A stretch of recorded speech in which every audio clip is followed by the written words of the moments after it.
Welcome to the Retrospect podcast, a show where people come together from different walks of life and discuss a topic from their generation's perspective. My name is Ian, and as always, I'm joined by Jason. Hello, everyone. And Stony. Hello. How's it going, guys? Oh, good. Anything fun happen with you guys? Well, I mean, today was my... I've been wanting to actually incorporate a little resistance training in my exercise routines. I've always been somewhat of, just a runner. And I used to be an avid weightlifter for 30 years, so I'm not no stranger to that world. Right. I was quite invested and quite deep in it. But I kind of got away from it now for the last, really probably since COVID. Yeah. When the gyms started closing and just you get out of just kind of your old routine. And I had just gotten too big. And I wanted to do a little running, and having all that weight doesn't help the knees trying to run. So I kind of just went into running, and so I've shed a lot of my muscle mass that I once had. But I need to kind of get a little bit more of that involved. So I actually joined a CrossFit. It's a 7-day trial. I'm gonna try it out. Okay. And see what this is all about. I went for my first workout this morning at 8:30. Okay.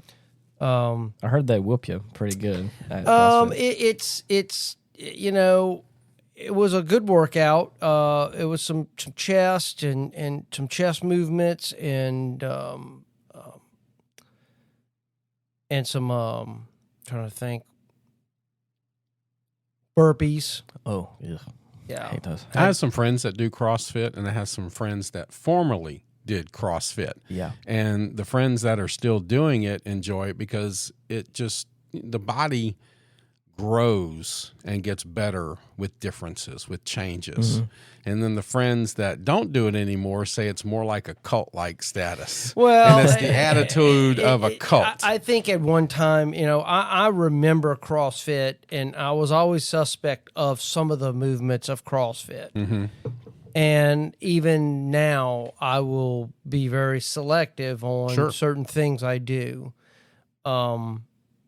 But simply because of my age and just my body can't handle I'm sure as you get into it, if there's an instructor or manager or owner that would like to come onto the show, absolutely. Maybe we could dissect the maybe CrossFit. Talk about CrossFit. Maybe we could dissect it a little bit. I think I've talked to the owner today, and I'll give it some time and try it. And I may sign up for a month and try to get the full experience of some of the different types of classes. That's more what I was interested in than just going to a gym to work out. Right. And I at this point I need somebody to kind of give me some direction in my workout. So that's why I'm doing that. A couple of my friends that still do it, that's what they enjoy about it, is it's something different all the time. Right. It's not a routine. So if you go into it, and I guess early on, you didn't know what the instructors were going to have you doing. You just flat didn't know. Now it may be a little bit different. They may kind of plan it ahead. They post the day before at 4:30. You got a little app that you look up and you see the workout for the next day. But I told them, I said, look, I'm gonna be sprinkling this through my running days because I run on Tuesdays and Fridays, and so I'll probably be doing a little workout on Mondays and Wednesdays and maybe a Thursday, but I don't know. I don't want to push it too much. Right. But we'll see. And but I need to get my strength back and to kind of combat, as you age, muscle loss starts occurring. So really? I hadn't noticed. So I'm gonna try to do that. It's a new little endeavor here, so I'm gonna see how it goes. Well, keep us up to date. And like I said, if you get somebody like our next week's guest is going to be somebody that I ran into, and we'll be talking about wellness and peace. Yeah. And some of the things that we can do, and maybe you can use some of what we're talking about there to help get your body. I got to get it. I want what I'm aiming for is functional fitness. Okay. Right. So the days of being able to bench 300 pounds and 500-pound squats and 500-pound deadlifts, those are long over for me. In my younger days, yes. You but just so we not basically now. you're saying you want to be able to get out of the bed without throwing your back out. I want to fight the Yeah. aging process the best I can, and I just kind of want something that just incorporates a little bit of resistance training in my typically aerobic type activity. So, Right. so yeah, Nice. it'll see what happens, and I've been excited. It was a good workout this morning. I'm sure I will feel it. Oh, yeah, at some point. Matter of fact, I even got a text from him. So, how you feeling? I'm like, well, right now I feel pretty good, right. but tomorrow morning we'll Yeah. see how that plays out, because it was like as I was doing some of these things, like I hadn't done burpees in Oh, yeah. a few years. We're different. So it fun. was like I did a ton of them when I was involved with Spartan, Mm-hmm. but burpees, God, man, those are tough. Yeah. Well, They when this episode airs, I will be, thank God, one day shy of 60. Okay. There you go. So, yep. 60 years 60. old. And There you go. after the last 2-year birthday celebrations, Yeah. both in ICU at the gosh. hospital, Miranda Hottie Doctor is watching me very careful right now, and she's not letting me do very much, and she's got that whip and that tight leash on me, Keeping you in line. keeping me in line so I don't do anything stupid. Yeah, well, that's good. That's good. You have somebody looking out That's for right. you. Love it. Not complaining. That's right. That is not a complaint. She helped get me to 60, because had it not been for her, I probably wouldn't have been there. So, but that's yes, scary. I will be 60 tomorrow. Nice. Yeah. Well, happy birthday. Yeah. Thank you.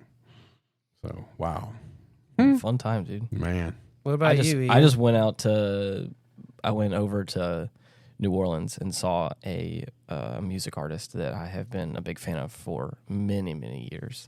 And the last time he was even in the Louisiana area was, a handful of years ago, when I think I was actually out of the country in Canada. And so whenever I got the email that he was going to be, a short travel away from us, I was like, oh man, I really want to go. And Mallory has kind of fallen in love with him as well as Alan Stone. And we both went to go see that show, and it was so good. It was everything that I wanted. The only thing that was kind of a problem was in the venue we were at, the AC had broken.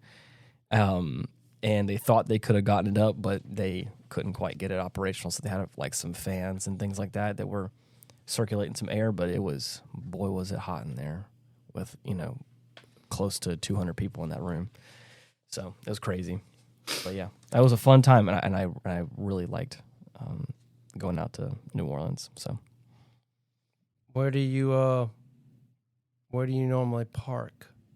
they have like there's like a public like parking lot that's like at least for me has always been pretty reputable. They keep a close eye on the cars and are not afraid to boot you if they need to. And they got like ways that you can like mobile pay to get the boot off. It's crazy, but like they got a lot of new stuff, whatever. And there's always like security / like police officers in that area, which I feel pretty confident in.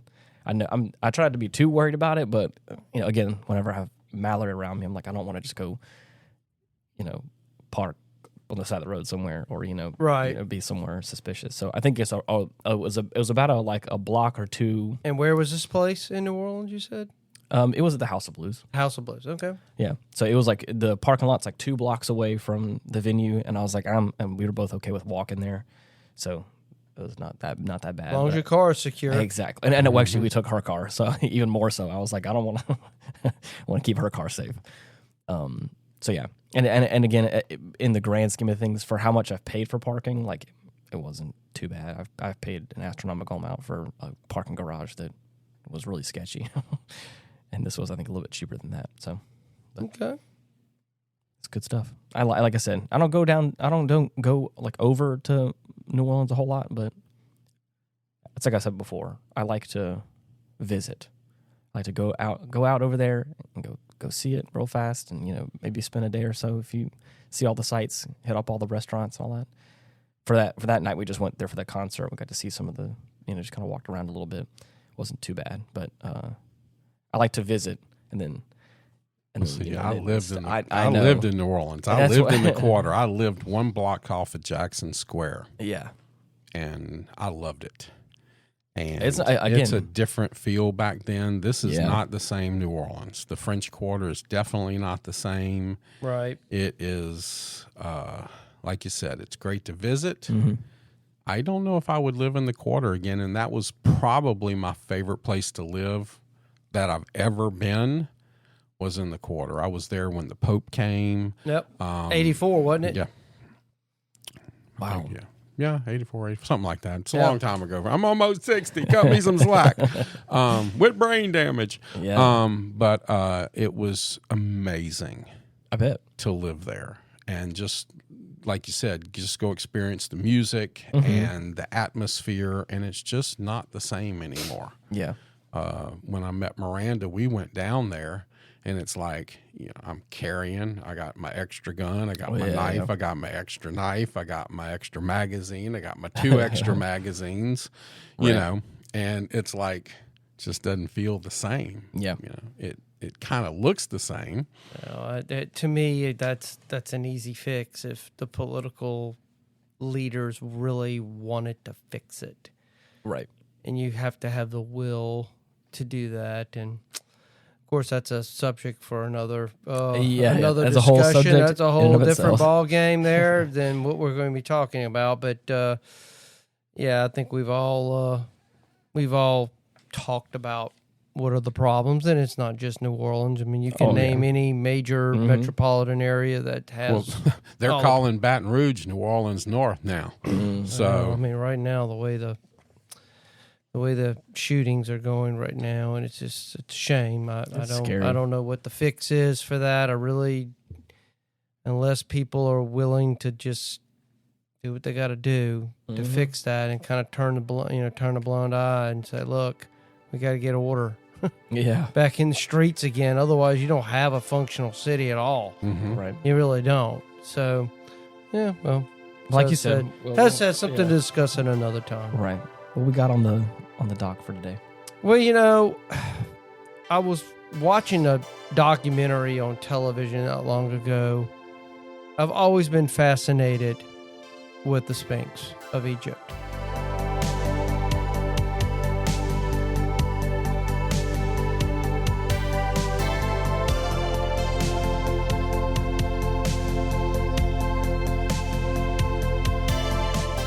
It is such an incredible monument that just kind of blows my mind a little bit of what could be built back then. That today to build something like that would be a massive, major endeavor with modern equipment. They don't believe you could build the pyramids with today's technology. Exactly. And I mean, just a few facts. And I kind of want to just kind of lay the groundwork of kind of what's the conventional understanding of the Sphinx and why it was built, or what the Egyptologists say why it was built, and so on. Now, I'm old, but don't they believe that was built at the time of the second pyramid? I don't remember. I'm asking. It was built. Well, the problem is they really don't know when it was built. Was it Gaddafi or not Gaddafi? Khafre or something like that? Khafre. Khafre, Supposedly during the Fourth Dynasty. That's the conventional Egyptologists will tell you it was built during the Fourth Dynasty during the reign of Khafre, around from 2603 to 2578 BC, somewhere up in that era, which would be about 4,600 years ago.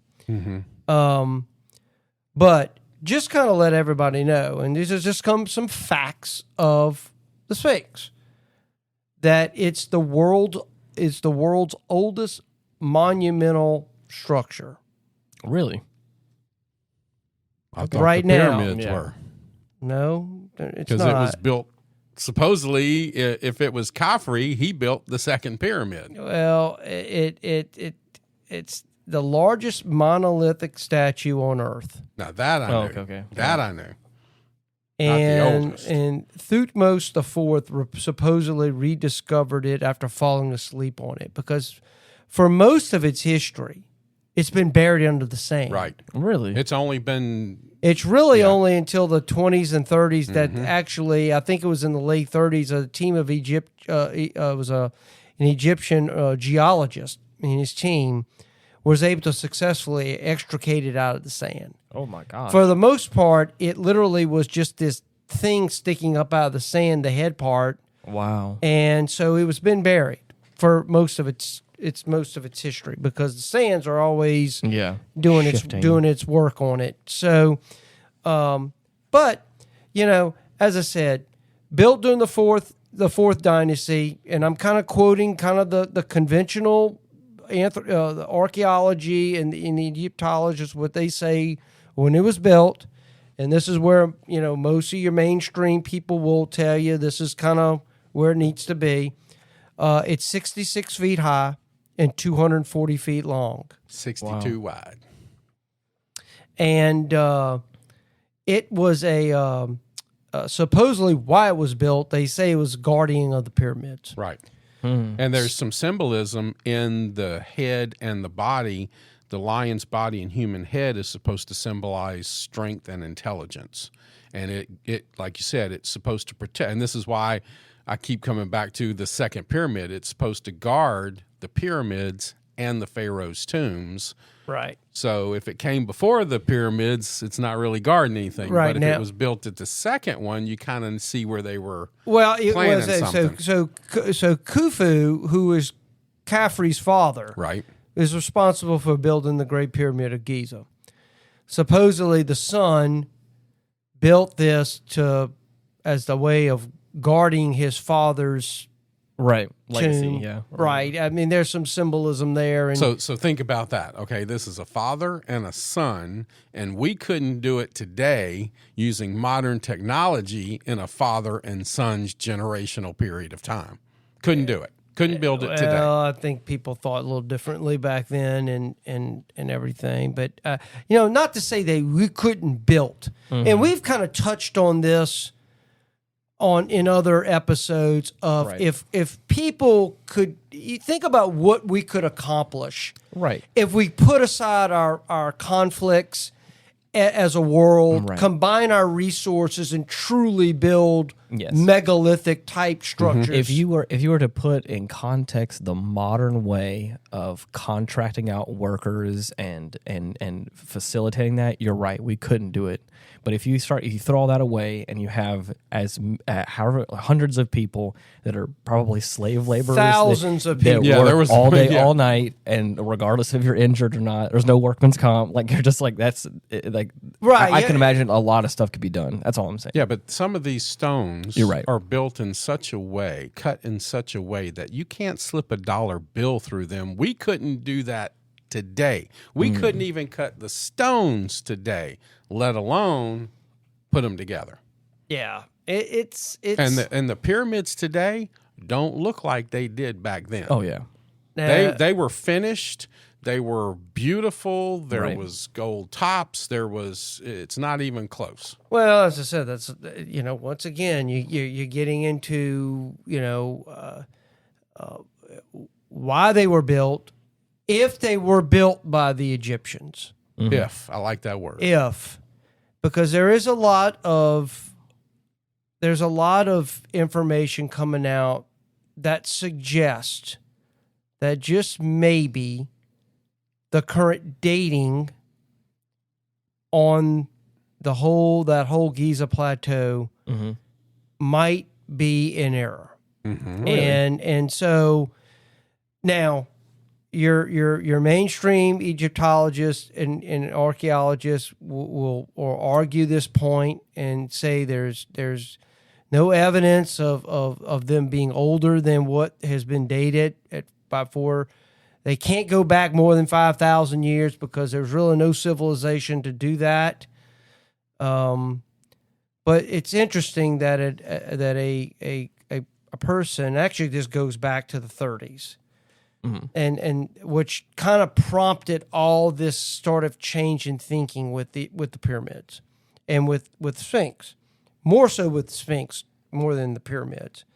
There in the 30s, it was a French philosopher, Schwaller de Lubix.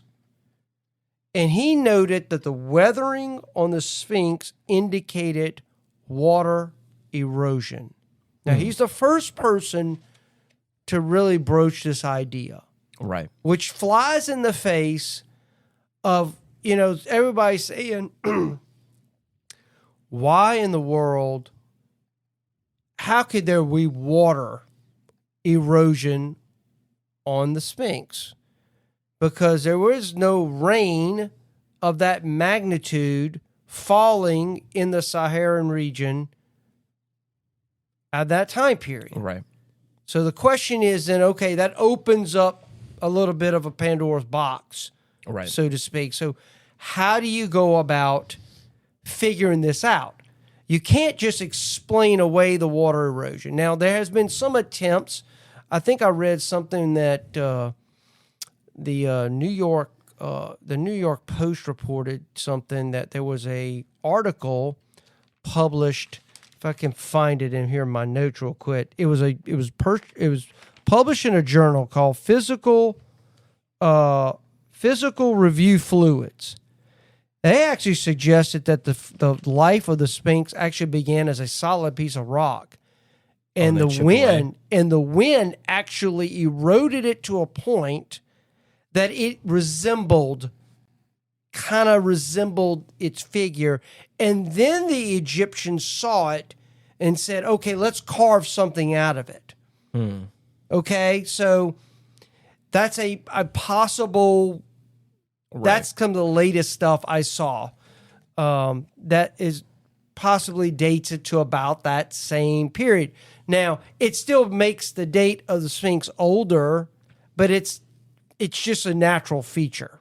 It was just a natural rock coming out of the ground. But you see, if we look at it in the context like what Ian said, if you had unlimited people, if you had this amount, if you had no workman's comp, could they have built this, or could they have carved it? Possibly. Or could they have uncovered it and claimed it as their own? Now, you see, I believe that. I believe you could have had this little top, like you said. At one time, it was just part of the head. Maybe you saw only part of the pyramid, and these pharaohs came in and said, I got enough people, let's start digging. Now, I believe that. I believe they could have done that back then, and we've talked about ancient civilizations before, and what if this came from another time?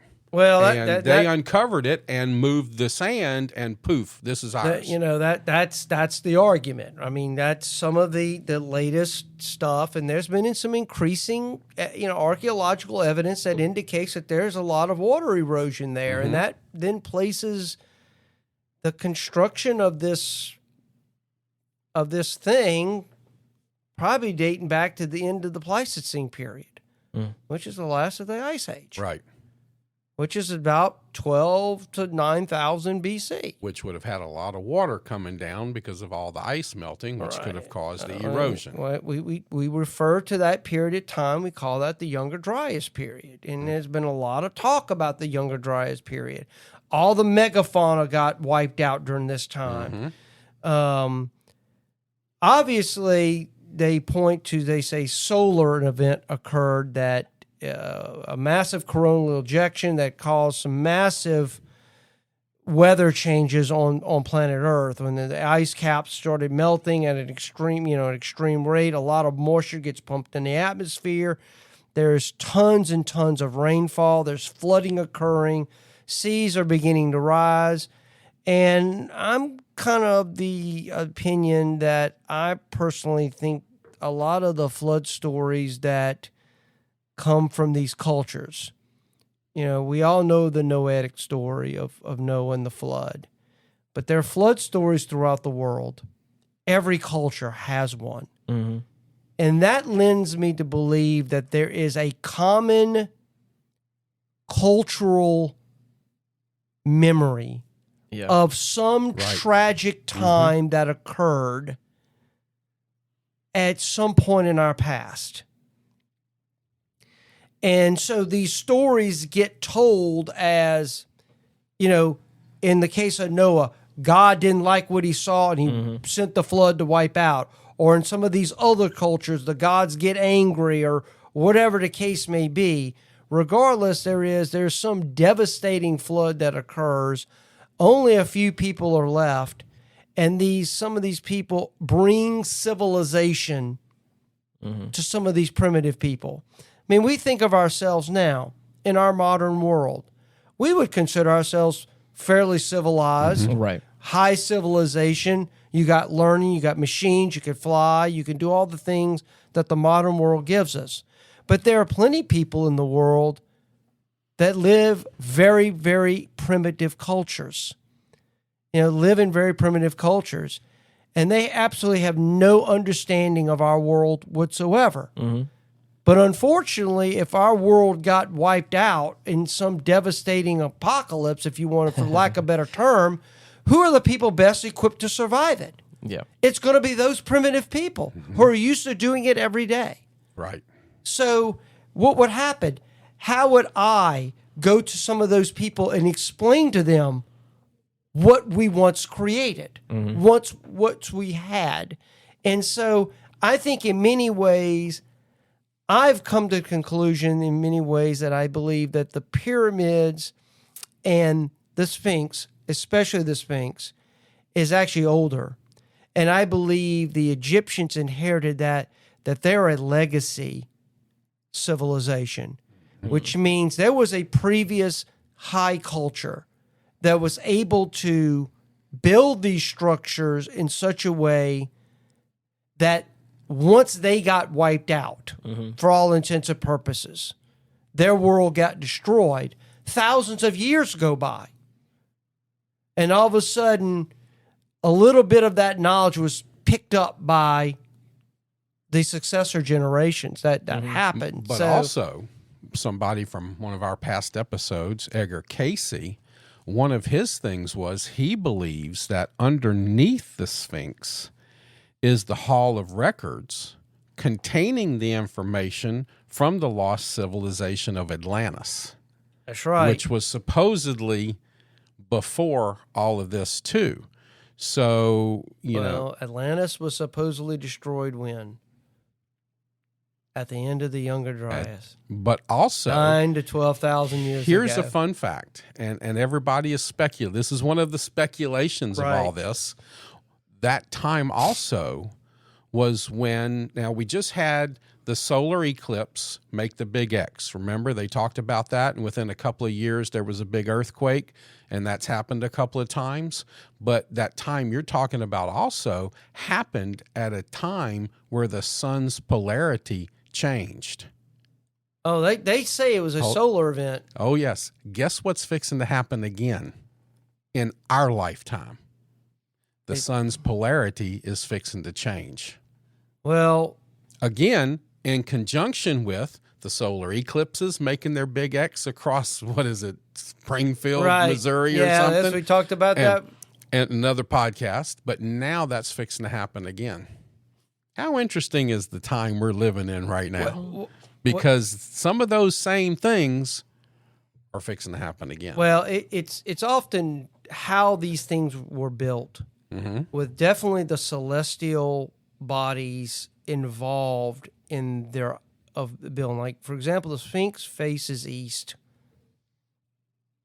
It directly faces east, and if I remember right, it ties into the cycle of the 26,000 year cycle of what they call precession. Matter of fact, they have found in Egypt some of the same things that we associate with our modern day zodiac. So the knowledge of this goes back thousands and thousands and thousands of years back. Matter of fact, the Greeks got their stuff actually from Egypt. Matter of fact, when Plato was talking about, you talk about Atlantis. It's so funny. Plato talks about a teacher of his named Solon who went to Egypt, and the Egyptians said that Atlantis went under the sea about 9 to 12,000 years ago, which is all ties into this end of the Younger Dryas, the melting of the ice caps. It's documented now that seas are 400 feet higher than they were then. You think about how much coastline Oh, yeah. is now underwater. Right. That we have no idea. And guess where people lived? They lived on the coast. Mm-hmm. So any civilization they It's may gone. have, it's gone. gone. 100% gone. Yep. And people say, well, we haven't found any evidence of that. Well, 10,000 years is a long time for stuff to disappear. Mm-hmm. That's far enough time for basic to wipe out any evidence unless there are some few megalithic structures that may still be around that would give evidence of these civilizations that once existed. And that's so funny. And I'm going to tell you, of course, when I first read about all this stuff, and I've been following this stuff for some time. I would like to add a note. The conversation right here is what brought Jason to this show. We used to have these conversations every day at work, and I love it. I'm glad we're back into this mode here. This is awesome. But I find it interesting that we have gotten to a point that you have people that are so fixated on the Fourth Dynasty with this. When the evidence that it was even built by Khafre is very circumstantial. It's dwindling also. Yes. It's not like this slam dunk yes. Believe me, it's a guess. Mm-hmm. They're speculating because they don't want to think of anything before 5000 BC because they don't believe nothing existed. That's where I feel like where they kind of close their mind. And that's what people like Graham Hancock and John Anthony West and even Robert Schoch, which to me, when John Anthony West kind of following the kind of the work of that French philosopher I just mentioned, he went to John Anthony West and said, hey, can you kind of look at this stuff? That's when John Anthony West said, look, there is water erosion here. And it's only water erosion that comes from rain, not from flooding from the Nile, because that leaves a completely different geologic mark than actual very intense rainfall. Matter of fact, I'm going to quote exactly what he said of what John Anthony West. Now, I will say, in all fairness, there are many critics of Robert Schoch.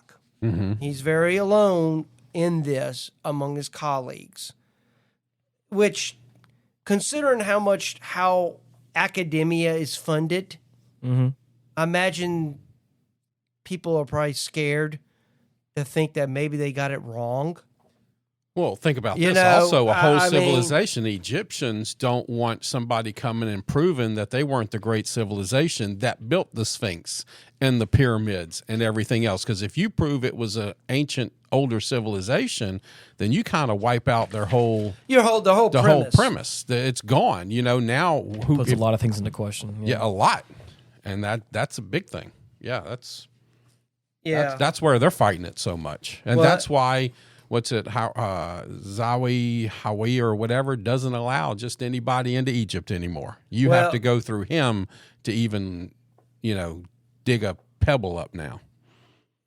It says, upon viewing the erosion on the Sphinx's body, Schoch was immediately convinced it had to be much older than previously assumed. He described the erosion as having undulated, vertical, coved, rounded like a cove fissures. Schoch perceived that this non-uniform erosion could only have been caused by the way of rainfall falls vertically, eroding the limestone in vertical strips over time. Incidentally, this erosion was found on the body and not on the head, which that's another issue. Suggesting the head had been recarved in more recent time, which I think it's definitely because the head doesn't even look in proportion to what the body is of the whole structure. Beyond these surface level observations, Schoch, in collaboration with geophysicists named Thomas DeBecke, discovered the same erosion patterns below the surface of the bedrock when they conducted seismic experiments. They even found the same kind of erosion beneath newer limestone blocks on the Sphinx that had served as repairs. Schock said, "My initial estimate of the Sphinx's original build was on the order of several millennia prior to the onset of the current hyper-arid Sahara conditions. Using the subsurface seismic data, this estimate is confirmed. I am currently of the opinion that the core body of the Great Sphinx dates back to before the end of the last ice age, that is, before 9700 BC. And I was looking it up, and it looks like the ancient Egyptian was like 3200 BC. Exactly. That's 5,000 years before any of that, give or take. Exactly. Which is crazy to think about. That's right. Because now you're talking about you're rewriting human origins, how long we've been on this planet, and how long we've kind of looked like us and acted like us. When, if we're talking about like potentially evolution and things like that, like when was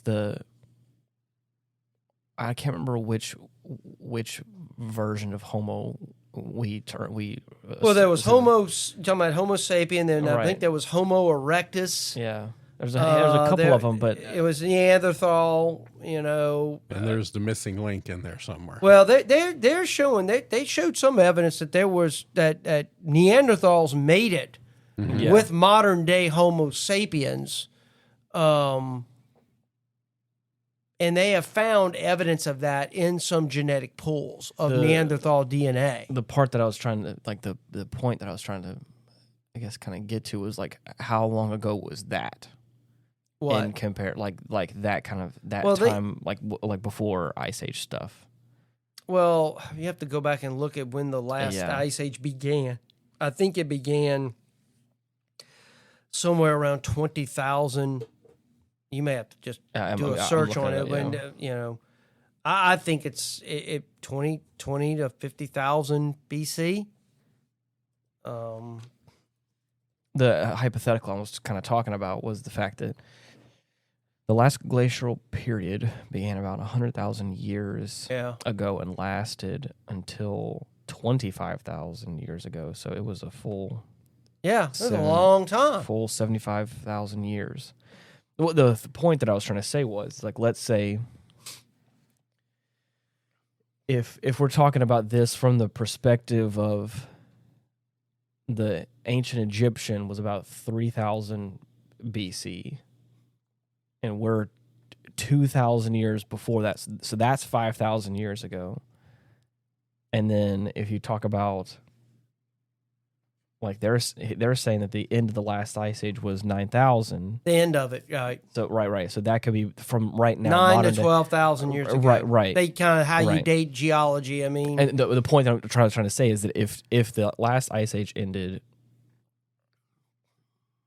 or sometime around 25,000 years ago, like there's a whole span of time between like when the Egyptians were like, when they were basically what we would consider a civilization. yeah, right. I mean, you'd have to look at kind of how anthropology and how groups merge and evolve into something that we would consider a modern day civilization. Where, I mean, there are markers that you look at. You look at probably pottery. You look at evidences of fine tools and communicate. Yeah, right. Where there's where you're not, all you're doing is just running around hunting animals, and that's your whole existence. Because you have to have for a civilization to exist, you have to get to a level where you can actually have other classes of people, Right. where not everybody's it's all about just survival, So are you hypothesize that there was a pre-Egyptian kind of I believe that civilization? there was I believe human civilization has evolved right. and was destroyed and being rebuilt. And I think that we go in cycles. Right. I mean, we're getting to a point now, well, there'll be another disaster on Earth. And we've kind of talked about those things in other episodes. Yes, They're things that can wipe us out or bring us back to the Stone Age. And it would take thousands of years to rebuild our world, from where we were. But for people who were primitive already, they wouldn't skip a beat. They'd still go out there and hunt and fish and do what they got to do and then, people would come around, and who knows, maybe somebody like us would show up on the seashore and say, we're going to talk about what the gods once built. Right. That's kind of what I'm just trying to convey the idea of what it's interesting. Of how that would be viewed for a very primitive culture. What we have now, a jetliner flying to the moon, would be the stuff of the gods. Right. They would be. Yep. Right. And I know, I don't want to freak people out. And people get all, with their religion, and somehow if the world ain't just 6,000 years old, and it didn't happen the way the first 10 chapters of Genesis that we're familiar with. I believe we're a little bit more nuanced than that, and I don't subscribe to kind of a literalistic view of those first 10 chapters of Genesis, which you got to be careful with that. Yeah. I have an interesting statistic. That's a whole different ballgame. Yeah, a whole other one. To erode 1 millimeter per year of limestone in erosion would take 1,000 years. So you would have to multiply that times how many millimeters have actually been eroded. Right. Which they're saying could take almost 100,000 years to erode. Oh, I'm a firm believer that there was probably a thriving civilization for thousands of years. Well, and you think before the first ice or the first? I personally think that it was around long enough to evolve to a state that it could circumvent the globe. Really? Yes, that it could circumvent the globe, that it had ships that could go, because they've found evidence of cultures in other parts of the world that's and like how they even get there if they didn't know about this. Possible dimensional travel, because some of these things they believe the pyramids all over the earth they've traveled. I mean, look at what they found in South America. The Olmecs. Yeah. Well, you know about the Olmecs. You look at those statues. They don't look like South Americans. They look like they're from Africa. They have African features. Yeah. So obviously, there's some cross contact with other cultures around the world. And then on top of that, all of a sudden the big discovery happened. Because everybody was saying, well, there's nothing could be done prior to 5,000 BC. There was no civilization that could build, because everybody was just doing nothing but hunting and gathering. You didn't have a level of sophistication to be able to put these large-scale objects together. Well, lo and behold, guess what happens? We find things. And here are some things that I found that was very interesting, that I think our listeners would appreciate hearing. In 1994, Göbekli Tepe was discovered in southeastern Turkey, the oldest megalithic structure ever found, dated to be as old as 10,000 BC. Get out. The existence of this site adds weight to the prospect that a highly advanced prehistoric culture lived at least 11 to 12,000 years ago, even though it's not the same prehistoric culture. So the thing I'm also kind of confused about too is, like, do you think that prehistoric civilization potentially didn't have any way of like writing down like history in some way, or was it just, do you think that's also kind of washed away? Well, even our Native Americans didn't have written history. They had stories. Right. It was word of mouth. Maybe it wasn't. The thing is, I mean, could there have been written records? Who knows? But it depends on how they would record things. Right. You know, we record things on paper. You know, now we record things electronically, but that can be destroyed Absolutely. Right. in a heartbeat. Right. Even paper. I mean, look what they have to do to keep paper documents Right. preserved. Otherwise, they would just shrivel up and blow away. I mean, it just Or burn like the you library in Alexandria. You know, here's They was said thinking like- it's possible the wetter climate conditions from approximately 10,000 to 5,000 BC could have possibly provided the necessary environment for such erosion to take, supporting the hypothesis that it may be older than traditionally believed. But then think about that. It would have still had to have been built before 10,000 BC. That's right. You would have under to have that before that. Right. That's you know. You would had to have all that in place before the cataclysm that occurred at that time. And here's another one. Malta is home to 7,000-year-old prehistoric temples such as Hagar Kim and Menadra, Mnajdra, that have archaeologists baffled by the accuracy with which they were constructed and their precise astronomical alignments in an age when the wheel hadn't even been discovered yet. Ooh. So that's what I'm saying. So my question is, if they're saying, well, there can't be anything past 5,000 BC, but yet they're finding these things on other parts of the globe that are now dating back to this time period, how do you explain that away? I mean, you had to have a group of people to be able to build that. I mean, you just can't simply say they were all just running around killing animals and that's all they were doing. You would had to have a society to be able to be able to develop, to even contemplate building something like or this. somebody helping them. Oh, they could and have somebody instructing helping them him. and bringing that information and directing them what to do. Yeah, and they got other prehistoric sites in Sardinia and Turkey that, in addition to the ones I said. So they're beginning to find these things. And so that's why I have always felt that really, I think we've been on this planet longer than what they say we have I agree. in our I current agree. in our current form. State, yes. And I think this idea that somehow a bunch of Neanderthals could just kind of run around and build these megalithic structures, I think you're stretching. And the reality is they really don't know either. They're speculating because they can't find any evidence of an older civilization. Or they don't want to look at the evidence. They don't want to go there.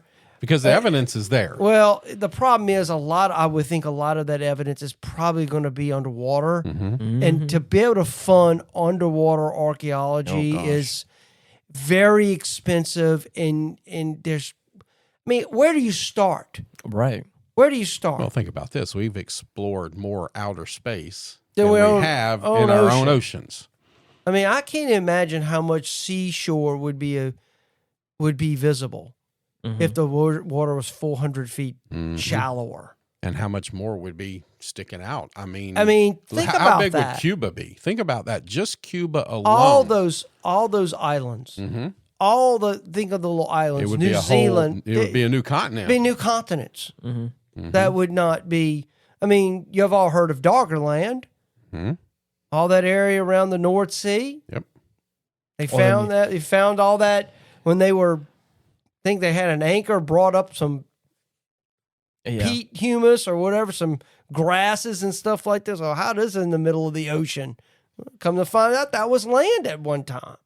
And then think about it as well. You know, you got hundreds and thousands of years of erosion as well on coastlines, potentially, or sand. Yeah, Well, think about how nature long doesn't did it stop. take to erode out the Grand Canyon. That wasn't 10 or 15 years. Oh, yeah. You know, that was a long time. So this has been going on a long time. And I agree with Jason. I don't think we're the first ones here in our form or state that we are. And I lend to the what was the memory thing, you've said it before, and here comes my brain damage again, where the memories are kind of genetically passed on or something. What did you call it before? crap. It's just you're talking about that. Well, I was talking about the flood and that collective memory. Yes. That some event, some traumatic event that basically every culture experienced and recorded that in their own way, Right. in their own culture, how they explained it. But obviously, something happened. I'm a firm believer that we definitely experienced a disaster of epic proportions. I can't even. Because we lost all the megafauna, all the woolly mammoth, saber-toothed cats, the giant sloth, all these massive animals that a lot of them were running through North America at the time. The American lion. Oh, yeah. That are gone now. I hear they're bringing back the mammoth. Oh, they're going to tie the DNA into an elephant and see if they can't bring the mammoth back. Well, I think the East Asian elephant is the closest relative to the mammoth. And so they're going to try to cross DNA with an East Asian elephant with what they've pulled out of some of these frozen carcasses to see if they can get across. Because I would love to see what a herd of woolly mammoths would look like. Because they were massive. Wouldn't that be fascinating? They were massive animals. Yeah. Would it even survive in this? Well, most of them roamed, or basically Siberia is in the cold. I think some of them roamed in probably North America and toward the upper north in Canada. I think I read somewhere where they that used to be the range of them, probably crossing the Bering Strait. Yeah, because you think about it, if the seas are 400 feet lower, they could just that's a land bridge. Yeah, land bridge. That bridge is wide open now. It's just solid land, so you can go across it. So, yeah, that's crazy. Yeah, I mean, it's just, I mean, the Sphinx is now. There are crazy things that have been said. Right. I mean, there was a story that they found a chamber under the paw, and supposedly they won't allow anybody in there. I don't know. Could there be records there that supposedly that's where Plato said where evidence of Atlantis would be found? Edgar Casey said the same thing. Edgar Casey said the same thing. I don't know how people would think if they actually proved that there was once a high civilization that got wiped out. Does it mean our civilization can get wiped out? Can I parlay this into something I learned recently about the Fermi paradox? Yes. The great filter stuff. Oh, yeah. Speaking of tie into a former episode. Right, a couple of former episodes. I learned recently, and I'm going to probably butcher the details because I didn't write it down, but we're talking about this now, and it reminded me of it, and I think it would be interesting to talk about, is that I won't bore you with all the details of the Fermi paradox or with the great filter stuff. If you want to learn more about that, we have an episode on it, or you can look it up, but I'm just going to go ahead and jump right into supposedly, because of how quickly I believe radio waves emit in space and in the atmosphere and all that kind of stuff, that potentially that from when we started radio broadcasting, the distance at which that has traveled is not very large at all in the grand scheme of the universe. So the fact that we haven't heard anything back yet is actually because the distance of all that hasn't gone very far at all. And I think that I learned about that recently from a podcast that talked about the fact that the same thing would happen in the opposite, is that by the time we possibly hear radio waves from a different civilization, it will have been potentially hundreds of thousands of years ago in their civilization. So the fact that there's probably another civilization that is also potentially broadcasting out radio waves to try and find another civilization, by the time we hear it, traveling through space, we will be. It's almost like we're going to hear their version of like 1930s radio. We're like, oh wow, we're hearing them, but it's actually like super old radio waves that haven't, all their more modern stuff hasn't even come in contact with us yet. So like the same thing could be happening in reverse, where aliens could probably be hearing things that was broadcast, back in the 1920s and 30s and 40s or whatever. Well, I mean, there have been people who have said that some of the things that are outlined, and I've read one article where they're saying like the things described in the book of Ezekiel is actually describing alien beings. Okay. With the wheels and the yeah, weird, right. kind of that real flamboyant language that's used in Ezekiel. Right. Some say that was aliens. Chariots of fire. Yeah, I mean, it's some people say that did our ancestors get help? Mm-hmm. We hear stories in the book of Enoch where the Watchers descended down and taught mankind the secrets of weapons and charms, and basically increasing knowledge of things they were never meant to know. Mm-hmm. So I mean, this idea that they could have these extraterrestrial beings or divine beings coming down and somehow interfering in human affairs and basically increasing our knowledge, I don't know. I don't necessarily. It's interesting to listen to, and I do read some of that, but I personally think that humankind on its own had enough time to be on this planet, evolve. Because I've read that. I mean, we've really been here for 300,000 years. You think about 300.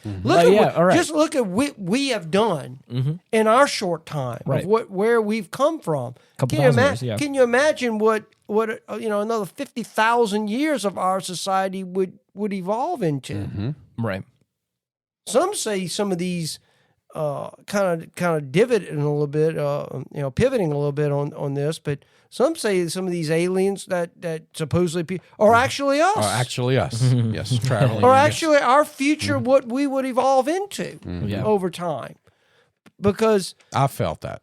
I would like to go in that direction. Yeah, the Greys, they saying that actually that's us. That was us, but that we evolved that way because a disaster hit. And it drove us underground, and it caused our bodies to change. Or that we went more mental instead of physical because of the dimensional travel and things like that. Our brains developed, and our bodies didn't, and because that's the communication through the mind. And I mean, when you start getting into space time and trying to understand that the present is the past and the past is the present, and how all that kind of. I mean, it just kind of blows your mind. Oh, yeah. I mean, it really does. I mean, I get a headache sometimes thinking about it because it just our brains only work linear, in a linear fashion. Right. We start at A and we go to Z. Sometimes we go to Z and go to A, but that's about the extent of it. But how all that works, I mean, who knows what we'll evolve into over time? But I mean, I kind of getting back to the point. 300,000 years is enough time for various societies to rise and to fall. And any evidence of them could be wiped out completely. Right. Well, especially like you said, like what we were hypothesizing before, the fact that, an ice age comes through and, freezes over large portions of the planet. And, Well, I remember somehow years ago, my little brother and I were talking about this, and he was saying that they do these large core samples of the Earth, and they can go down to where, like, every 15,000 years, there's a new ice age, a new solar event or something, and even the CO levels. We're talking about all this green Earth stuff. There's a huge cycle. I wish I'd known we to talk about that. I'd have got him to call in or something. Of all of this happens repeatedly anyway. There's really nothing we can do, and we're very, narcissistic to believe that we can affect the Earth other than launching multiple missiles or something, Right. that it's going to happen anyway. And these core samples showed that it's happened multiple times. And if we talk about the Great Filter and things like that, what if we've done this 10 or 15 times? Like Jason said, we've been here for 300,000 years, and we keep running into the same thing and don't fix it. Well, I mean, in case of I don't think any of our, ancestors, if a society did exist, what can you do to stop a massive coronal ejection and, all of a sudden temperatures rising quite rapidly and water's just pouring down everywhere. Right. And you're basically just watching land disappear. And there's not a thing you can do about it because it's happening on a global scale. Mm-hmm. I mean, you don't have enough. You don't have enough again, we don't things have to stop that. We don't have the power to probably fix that now. We don't. Right. I mean, think about it. I mean, really. I mean, for all intents and purposes, I mean, we don't. I mean, it's.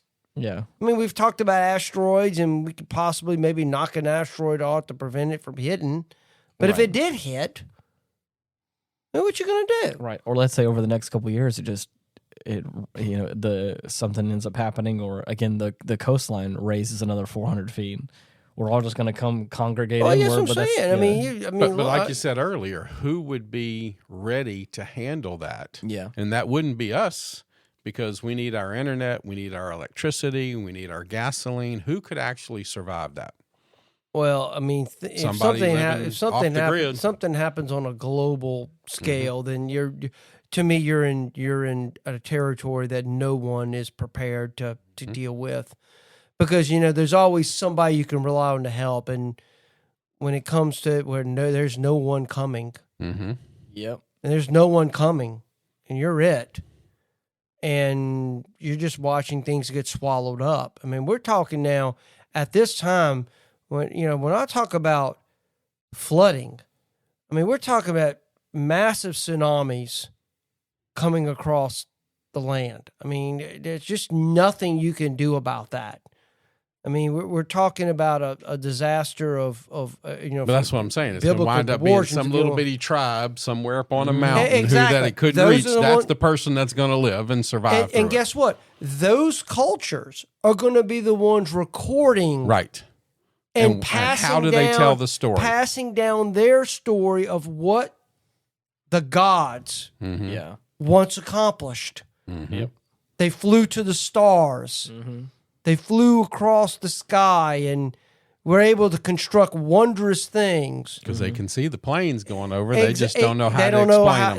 They don't know how to explain that. But in their way, that's what would be passed down. And for people thousands of years later would have to interpret that. And gets turned into a religion, gets turned into a society, and gets turned into this, that, and that. That's what I'm saying.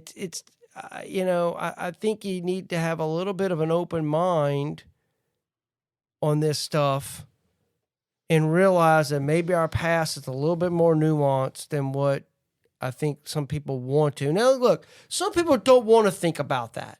Right. They just don't.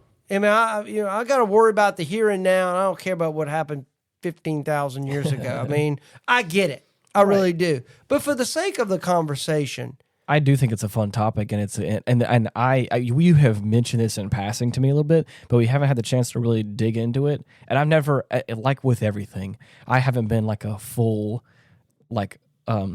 skeptic on all of it. I'm like, to be honest, because again, I don't know if the world is, or the civilizations are younger or older than they say they are. But after hearing a lot of this stuff now, it's really interesting to see pictures of me, like I'm Googling like the Sphinx and like the different lines you're talking about of erosion. And it's not like little, I mean, we're talking like grooves look like they're eroded out of this stone structure. And it's like, I too am like, that looks a little questionable. Right. You have to, I mean, you ultimately have to ask the question, if in any case water eroded this, right? When did the last time rain in such quantities that it could produce that? Right.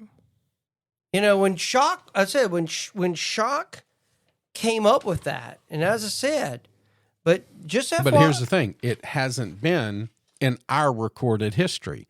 It Right. was before that recorded history that there was enough rain. From the time the Egyptians and everybody was doing all this recorded stuff, there hasn't been that much rain. It was 10,000 and 15,000 years before our recorded history that there was enough rain to do that, if it was rain. right? I mean, it's some of this stuff is just it's. I mean, it's incredible. I Yeah. mean, it just really is. Like the Dentera Zodiac was discovered. The Dentera Zodiac is a map of the stars depicted in a disk with 36 zodiac-like animals, one for every 10 days. Animals familiar to the zodiac we know today can be seen on it, including a ram, Aries, a bull, Taurus, Yeah. and a pair of scales, Libra, and a scorpion, Scorpio. So that's what I'm saying. How do these people know about this? Right. I mean, you have to kind of think, how did they even get to a point where I'm looking up at the sky and even coming up with this stuff? Yeah. So that tells me that there's something going on there. There's some level of knowledge being imparted from another group of people to a less informed group of people and say, let me tell you about this.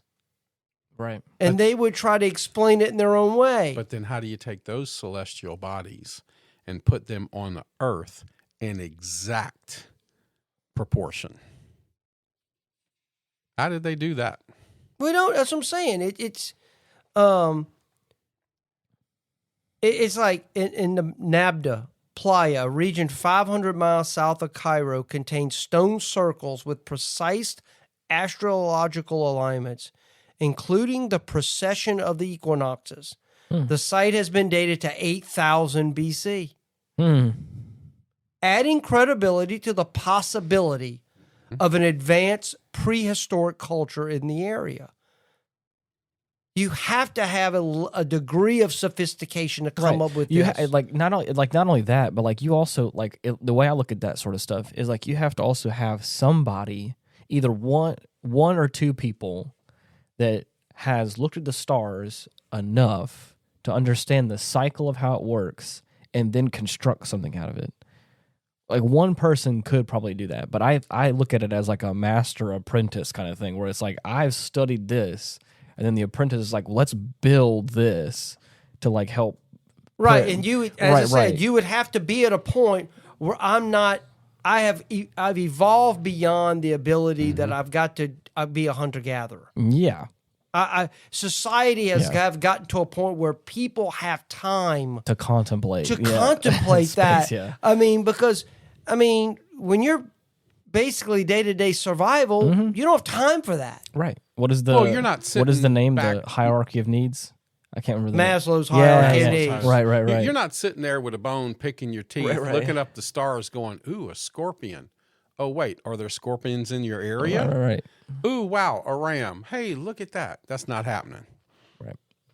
Yeah. Interesting. It's possible to draw a straight line through the Sphinx temple, the Sphinx, and Khafre's pyramid.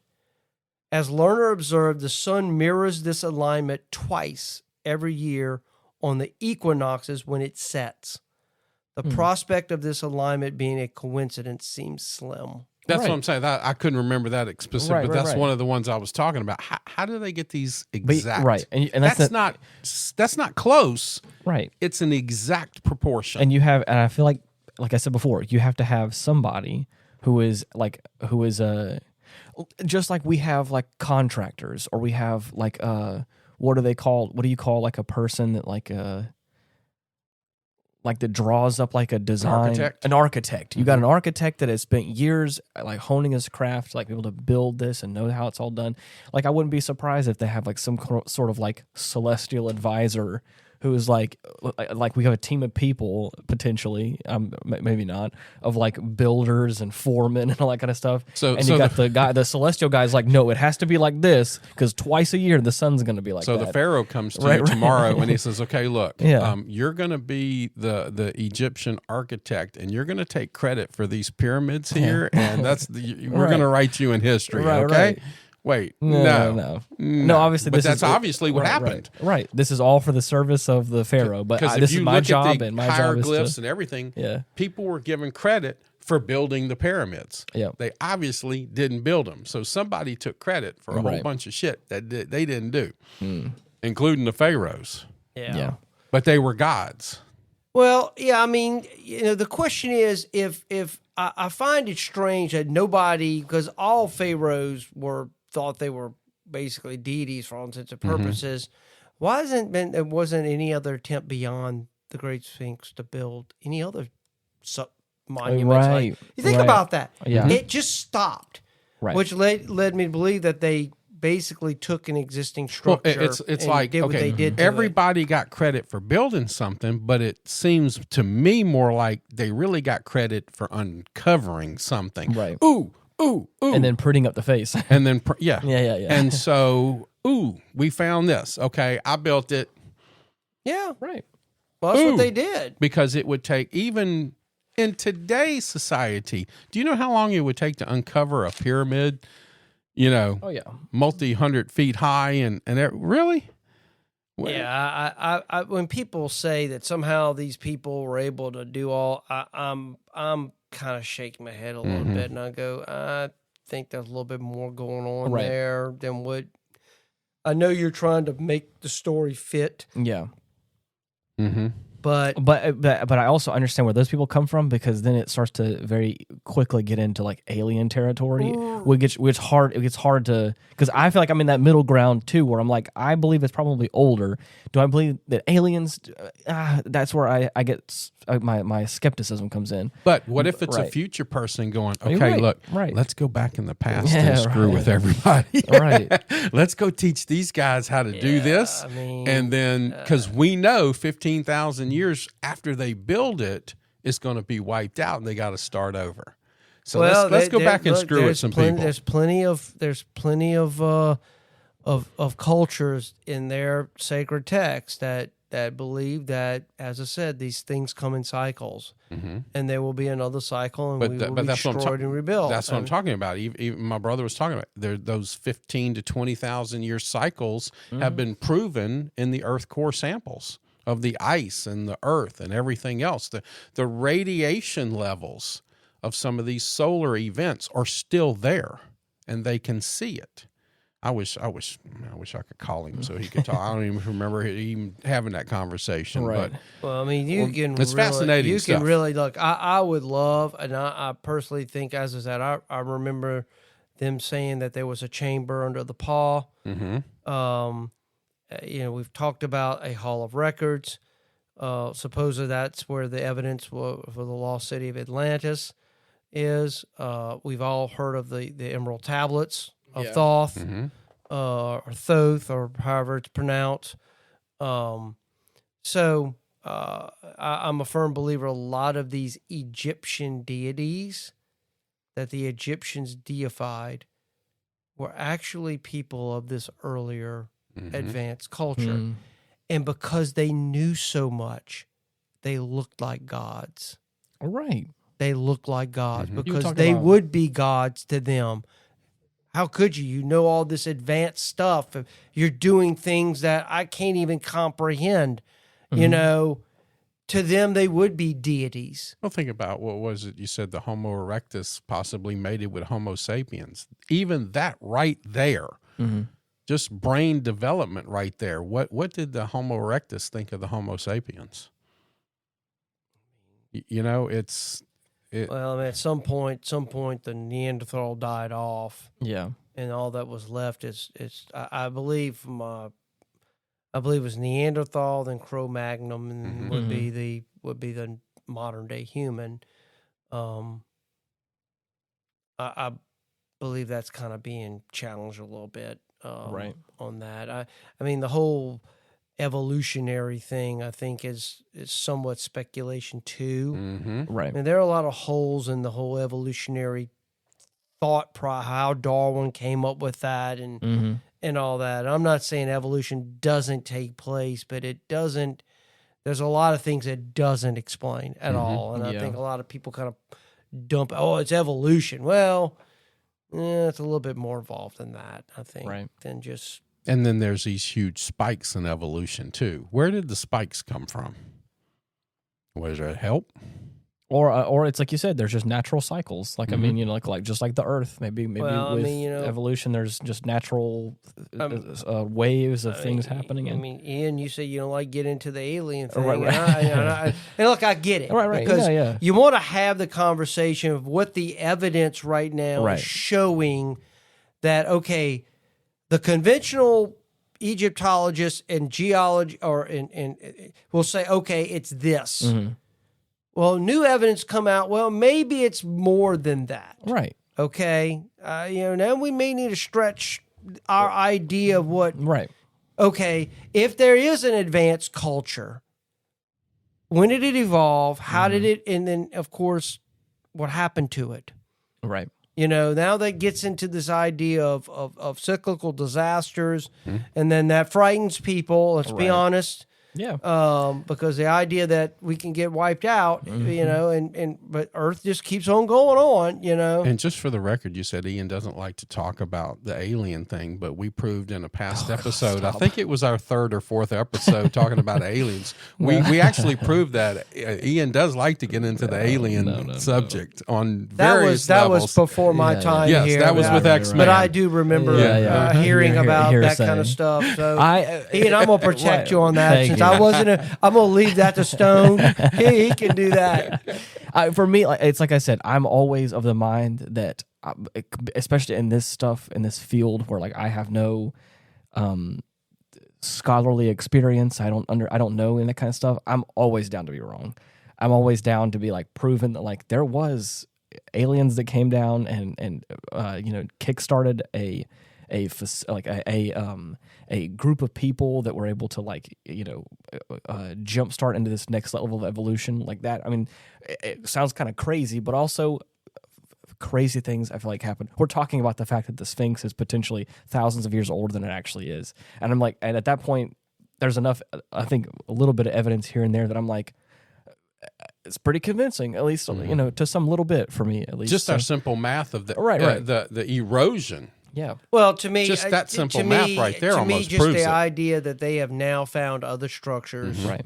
And I think that date to this period lends credence that there had to be somebody to be able to build this. And the similarities between those structures on opposite points of the planet too. Right. I think it's great because I think at least, like you said, I think there are certain people that don't want to open the conversation up to talk about that, and I think this is cool because I think we're starting to open up the conversation. At least even just here. Exactly. If this could reach people that could also open that conversation up to, just talk about it some more. And let's say hypothetically the world, there was a civilization. Like then what could that lead to then us discovering about other parts of our history or other parts of Well, I mean, think about it. So. Think about it. We got pyramids in Egypt and we got pyramids in South America. Yeah. How did that happen? Isn't there a pyramid in North America too Yeah. that they're talking about? There's pyramids everywhere. I mean, the thing is, how did this happen and may I without add, any cross contact of cultures that may have lived, which entailed that they had to get to a point where they can at least cross and circumvent the globe. let me add how many pyramids are there that we don't know about it because the waters rose 400 feet. That's right. Yep. There could be more pyramids that we don't know. Some say there are pyramids in Antarctica. Oh, that's a big topic. Uh-oh. Huge There's topic. pyramids there. Oh, we talked about that. Yes. We talked about that. Yeah. We Yes. talked, and I saw the picture of it, and I was like, that looks an awful lot like a pyramid. Right, that's what I'm saying. So That's that's funny, what I'm yeah. saying. So I forgot about that. I Yeah, find yeah. it funny, and then we talked about another episode with Nikola Tesla Yeah. and what he believed the pyramids were built for. Yeah.